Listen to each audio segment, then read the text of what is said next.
De inicio quiero decirles que este tema específico de lo que tiene que ver con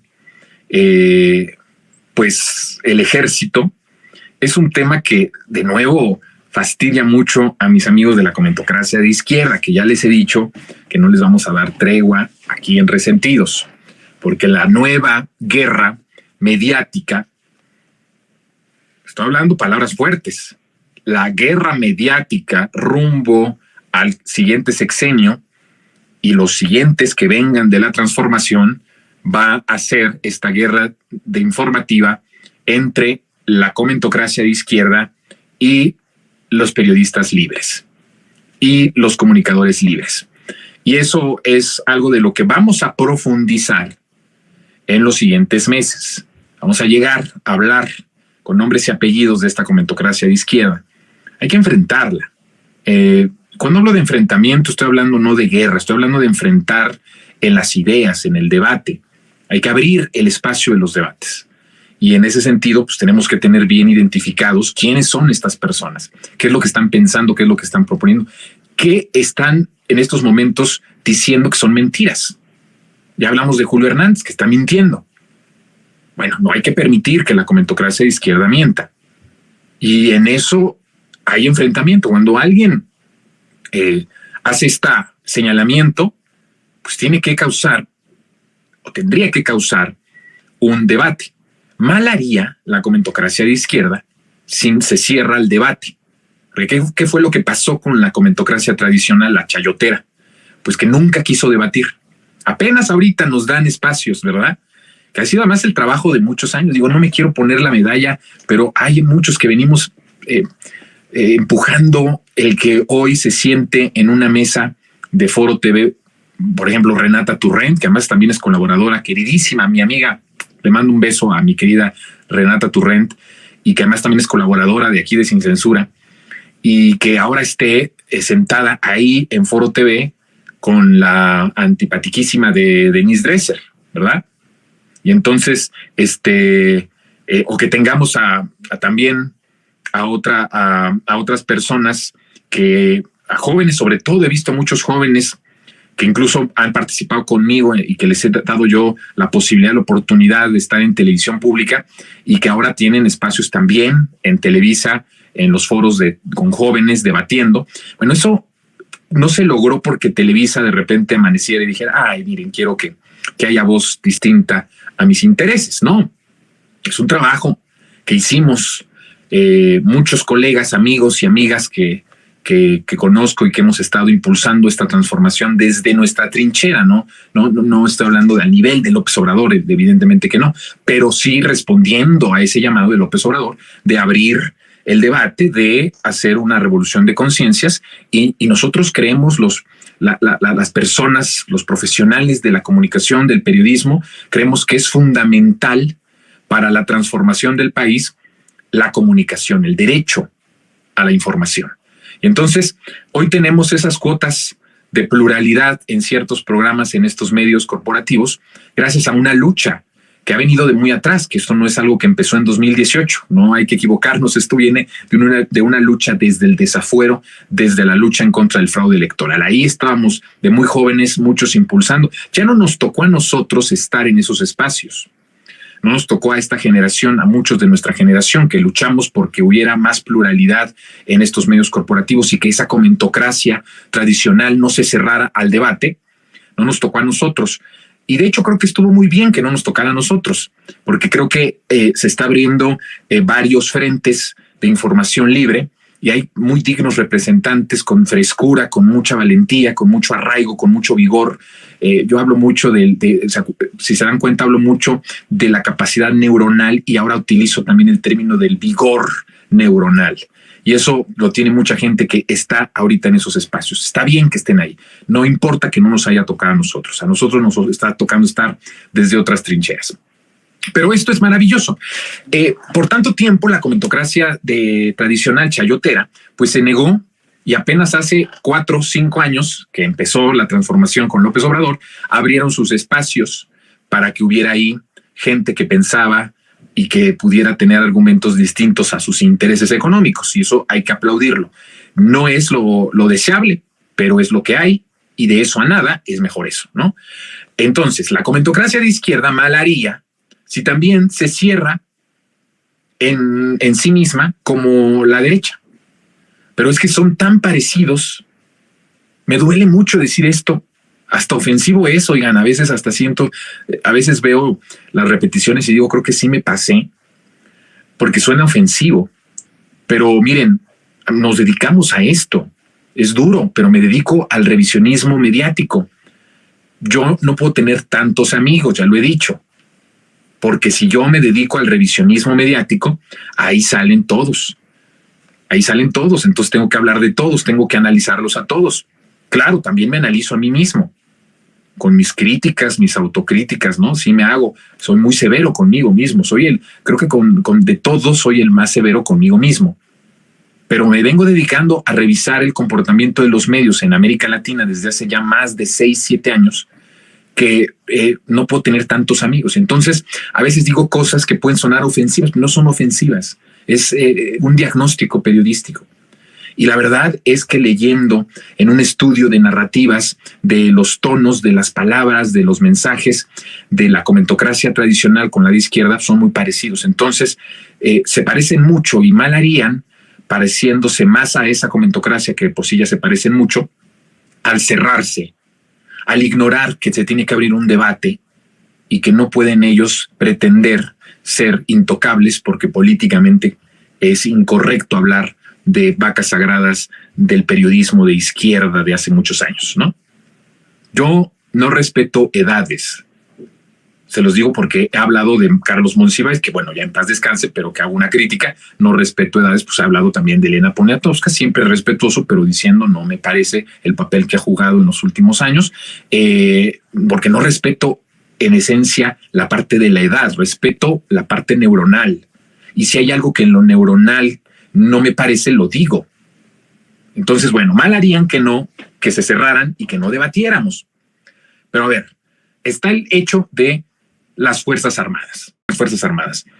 La militarización. Creo que esto nos va a llevar también el monólogo de mañana, producción. Que me recuerden ustedes que mañana hay que afianzar más el tema. No nos va a dar tiempo, pero sí quiero darles solo una pequeña embarradita del punto. Pero es importante hablar de la comentocracia de derecha y de izquierda porque tiene mucho que ver con lo que vamos a abordar.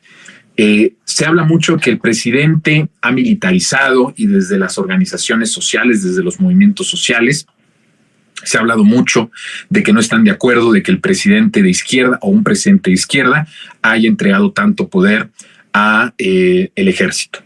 Escucho ese argumento, escucho esas acusaciones, por supuesto que las respeto, pero no las comparto.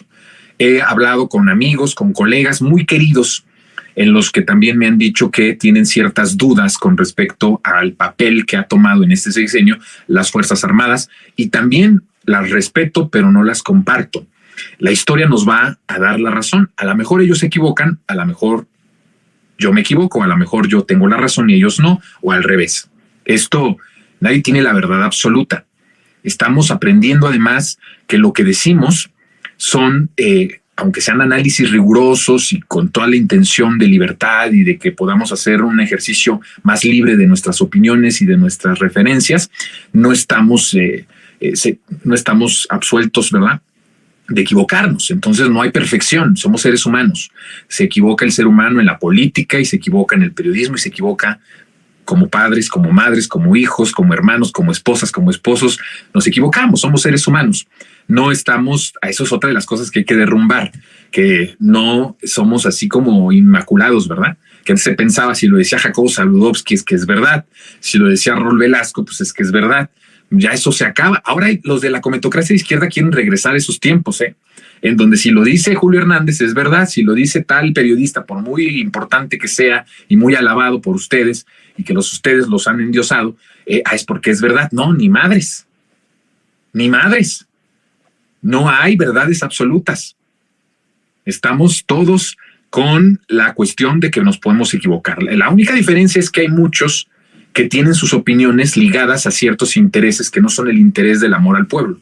Y la diferencia con otros es que sí profesamos el amor al pueblo y que también nos podemos equivocar, pero que nos mueve el amor al pueblo. Esa es una diferencia, pero todos nos podemos equivocar. Bueno, el ejército mexicano ha construido de principio las obras de infraestructura a menor costo. Esta es una de las cosas que no entienden del por qué las Fuerzas Armadas son tan importantes en la transformación. Hoy el presidente decía, le propusimos a los banqueros que hicieran sucursales en lugares en donde pues nunca ha habido sucursales, porque son pueblos, muchos incluso indígenas, pueblos muy alejados, pueblos muy pobres, pueblos que incluso geográficamente están muy alejados de incluso de las cabeceras municipales. Estoy hablando de lugares como en Chiapas, como en Guerrero, como en Oaxaca, pero también en el norte. Hay muchísimos lugares alejados, en Sonora, en diferentes partes hay lugares tan alejados en donde no llega. Puede que llegue en Monterrey, ¿no? Pero que hay otros pueblos de Nuevo León en donde no llega esos bancos tan importantes como Banamex, Bancomer, ya no existe, ¿verdad? El BBVA o HSBC o Scotiabank, no llegan ahí las sucursales. Entonces dice el presidente, yo les propongo a ellos dijeron no, el Estado tiene que garantizar, aunque haya una negativa como primera opción, que sean los empresarios, si no pueden los empresarios, esto que tanto dicen, ¿no? Pero ¿por qué el gobierno tiene que hacerlo si para eso están los empresarios? El gobierno no sabe administrar, ¿no? Dice la sanguijuela esta de Salinas Pliego.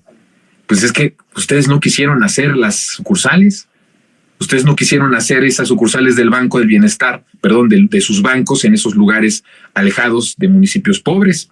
El gobierno tiene que ver la manera de hacerlo. Y entonces, a ver, vamos a ver una de las cosas como argumento de por qué esta transformación no habría sido tan profunda sin las Fuerzas Armadas. Es una herejía para los de izquierda esto que estoy diciendo. Ya los estoy viendo, los estoy escuchando, que están furiosos y están sacando un poco de espuma. Es desagradable la imagen, límpiensela porque hay mucha información y hay mucho debate en esto. Fíjense, si una obra en los sexenios pasados se estimaba, ponga usted, en 1,000 millones de pesos, en el ejército, las Fuerzas Armadas lo hicieron o lo hacen en 500 millones de pesos. Está comprobado, ¿eh? Si hay una obra en donde hay, no sé, que las empresas te cobran 1,500, 2,000 millones, 3,000 millones, con el presupuesto que se le da a la Sedena, con todo el impulso que tiene la infraestructura y el conocimiento, porque son ingenieros de los mejores. Los ingenieros militares son de lo mejor que hay en México. Yo diría que los mejores, con todo respeto a los ingenieros civiles. Tengo muchos amigos ingenieros civiles que han de estar también enojados por lo que estoy diciendo. No, hay muchos buenos en unos y en otros, pero los ingenieros militares son verdaderamente de primer orden, una cosa tremenda. Vamos al aeropuerto de Felipe Ángeles. La obra que iban a hacer los empresarios que en Texcoco, acuérdense ustedes, era una obra de más de 300,000 millones de pesos. El que se hizo Felipe Ángeles, construido por los militares, costó 75 millones de pesos. Imagínense ustedes, menos de la mitad de lo que iba a costar con los contratistas, los empresarios y todo el imperio, ¿no?, que iban a hacer ahí de beneficio personal y de beneficio de los grandes millonarios. Ese es uno de los ejemplos, pero hay otra cosa que me parece que es importante con respecto a lo que está diciendo, lo que ha dicho el presidente respecto a por qué los militares, las Fuerzas Armadas en su conjunto han sido parte importante. Pues fíjense, ahorita el ejército tiene o ha tenido en estos años diferentes tareas que son importantes. Por ejemplo, el aeropuerto que ya decíamos, el aeropuerto Felipe Ángeles, pero también otras terminales aéreas, otros aeropuertos como el de Palenque, el de Chetumal, el de Tulum, que no solamente se construyeron por parte de las Fuerzas Armadas, sino que van a operar y van a ser administrados por las Fuerzas Armadas. Está sin duda alguna la construcción del Tren Maya, la refinería de Dos Bocas, los bancos, como decíamos hace un momento, del bienestar, los cuarteles de la Guardia Nacional. Estamos hablando de que también opera, administra instalaciones estratégicas como los puertos, como las aduanas, cuida las instalaciones de Pemex, por supuesto, las refinerías, los ductos, que son importantísimos. Esto es una cuestión de seguridad nacional. No podría cuidarlo cualquier persona. Por mí, la verdad es que estoy contento y en paz de que sean las Fuerzas Armadas las que cuiden nuestras instalaciones estratégicas. En Estados Unidos no las cuida cualquier pelado, porque les gusta mucho hacer comparativos con el primer mundo. ¿Ustedes creen que las instalaciones estratégicas en Estados Unidos son cuidadas por cualquier pelado? No. Tiene que ser los que pueden tener la preparación, la infraestructura, la vocación, la lealtad. Y no hay en estos momentos, en cuestión de seguridad, alguien con más lealtad que el pueblo uniformado, que es el ejército. Entonces, nuestras instalaciones estratégicas, en buena hora, y qué bueno que sea la Sedena y que sea la Marina la que los cuide y la que esté cuidando y protegiendo esos lugares. Bueno, también en materia de salud, imagínense usted que el ejército, la Marina, que antes violaba derechos humanos, que antes obedecía a un presidente civil para censurar, para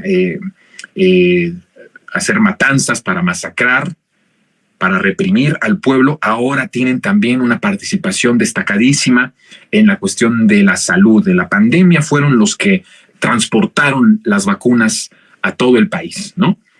Por las Fuerzas Armadas fuimos vacunados todas las mexicanas y todos los mexicanos. Bueno, también para la campaña de vacunación estuvieron presentes el manejo de equipos médicos, la reconstrucción de hospitales.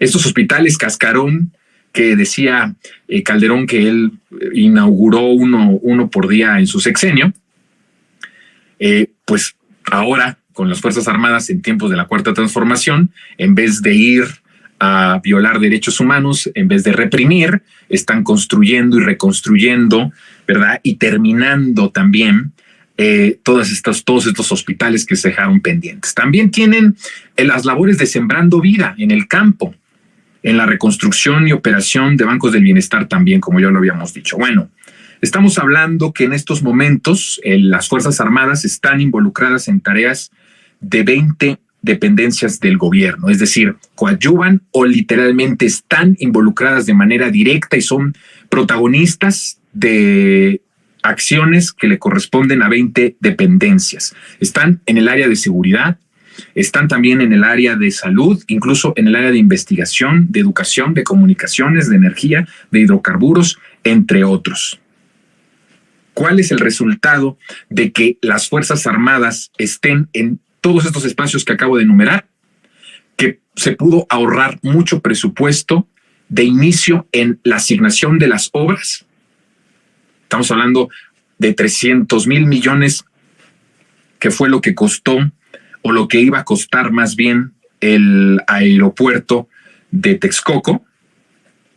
Estamos hablando de 300,000 millones a 75,000 millones haciéndolo el ejército. Eso es más del 50% de ahorro. Pero además les doy otro dato. Hay otra cuestión. No solamente es el costo, la calidad es la misma o superior. También, eso hay que decirlo. No hay corrupción, porque hay una estricta vigilancia de los generales, de los que están a cargo de todo esto que acabo de enumerar por parte del presidente. Cuando hay intermediarios, cuando hay empresarios, en México ha sido la regla que siempre ha habido desvíos de recursos, contratos a sobreprecio o incluso dinero asignado, cantidades de miles de millones de pesos asignados sin que se inicien las obras pactadas o las obras licitadas o dadas de manera directa. Entonces, tenemos a unas Fuerzas Armadas que además tienen un control más estricto porque el presidente los vigila de manera más directa, pues es el comandante supremo de las Fuerzas Armadas, y entonces no hay corrupción. Se le tapa ahí la llave a la corrupción. Pero además, el ejército es muy honesto. Las Fuerzas Armadas tienen un sentido de honestidad bastante probado. Miren, les voy a dar un ejemplo de esto con cifras que me parece que son importantes. Nada más en la parte de, y aquí vamos a suspender el monólogo, vamos rápido a lo que sucedió con la refinería Dos Bocas. ¿Sabían ustedes que la refinería Dos Bocas es una de las obras mundiales, diría yo, de las obras más importantes a nivel mundial?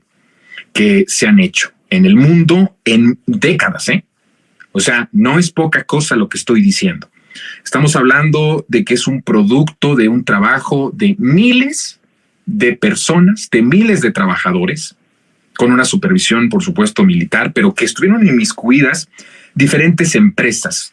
Y no solamente empresas conocidas como la propia ICA o el propio Samsung, que estuvo y que incluso dio reconocimiento a esta obra.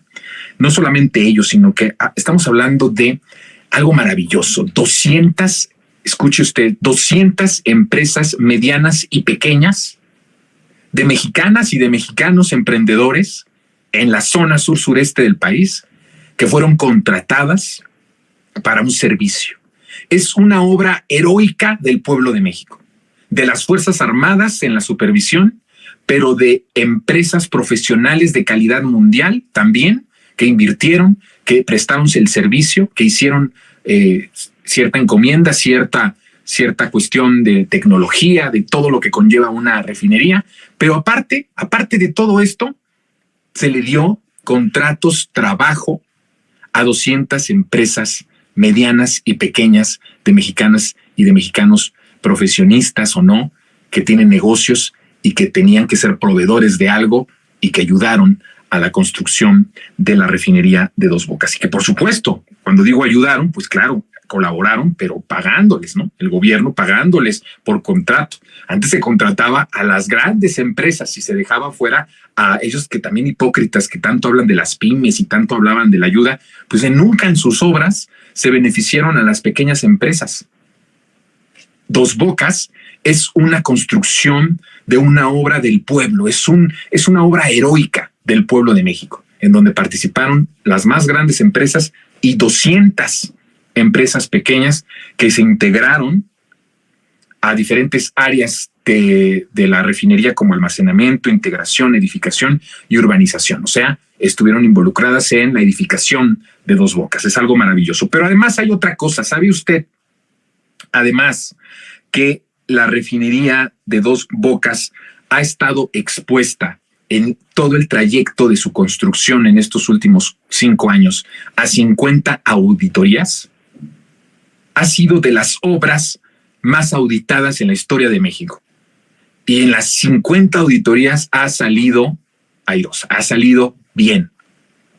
Estamos hablando de un modelo de progreso, de construcción de obra que beneficia al pueblo de manera inmediata a la contratación de personal y de empresas, pero también que va a dejar a todo el pueblo de México con esta independencia que vamos a tener energética. O sea, es por donde quiera que usted lo vea, es una multiplicación de progreso en la construcción, en la edificación y ya terminado en lo que va a provocar para las siguientes generaciones. 50 auditorías, en todas ha salido bien la refinería de Dos Bocas. Es impresionante. Nunca antes se había auditado algo del tamaño de esto con tanta auditoría. Por todos lados han querido destruir esta obra. Le doy otro dato de por qué benditas Fuerzas Armadas en este proceso de transformación. Ya no sirve para matar al pueblo, que ya no sirven para reprimir al pueblo, que ahora sirven órdenes para el beneficio, para la edificación de la transformación del país. Además, otro dato que es impresionante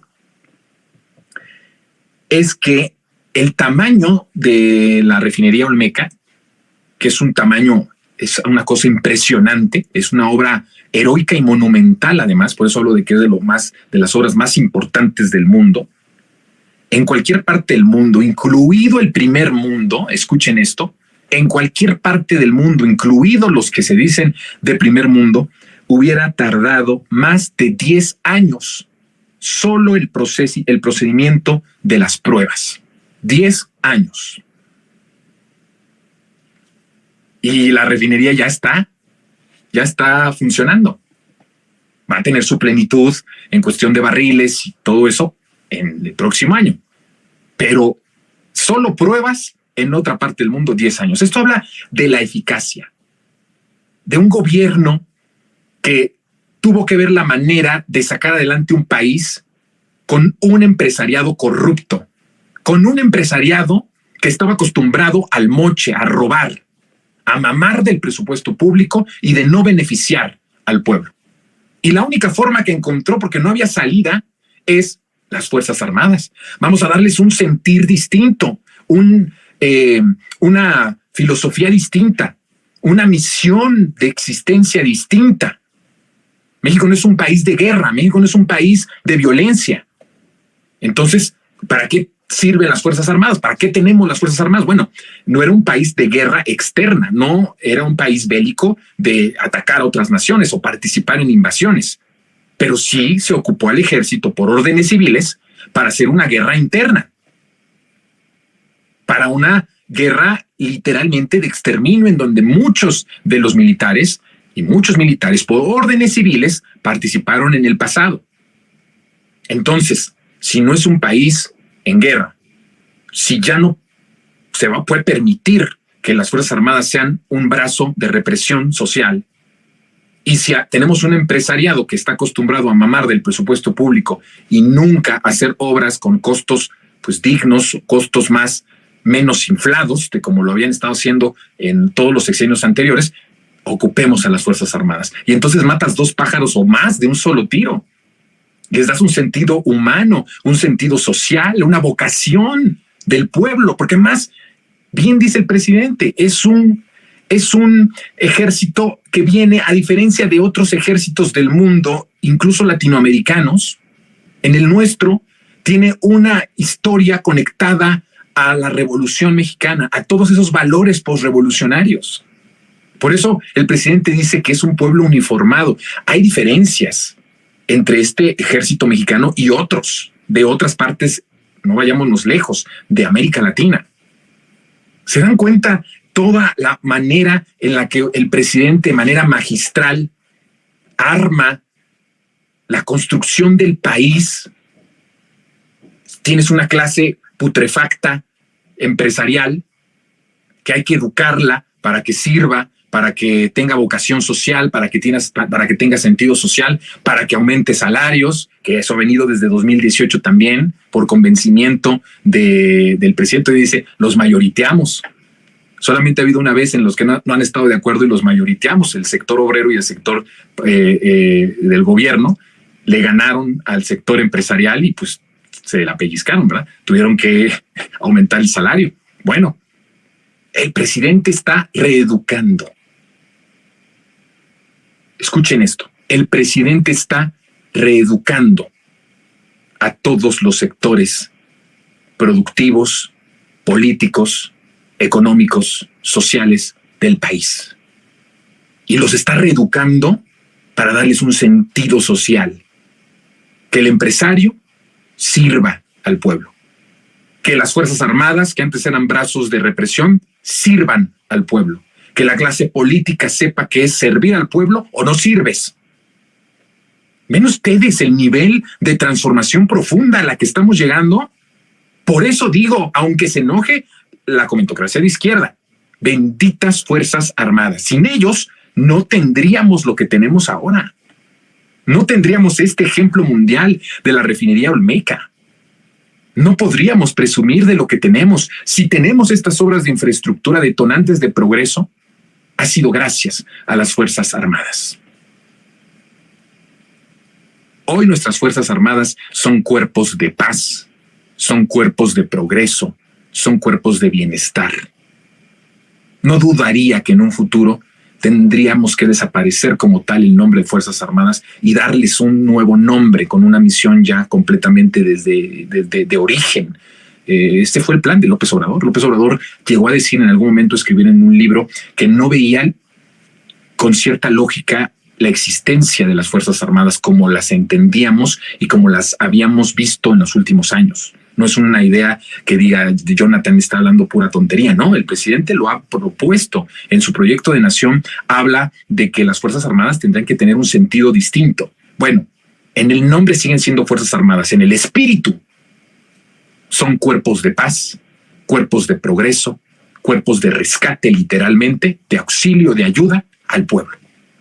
Esa es la cuarta transformación. Somos tan fregones en la cuarta transformación que pudimos transformar un ejército que estaba acostumbrado a las órdenes del tirano presidente en turno, ahora a las órdenes del pueblo, sirviendo al pueblo y dándonos progreso con las obras, con las acciones. Benditas Fuerzas Armadas.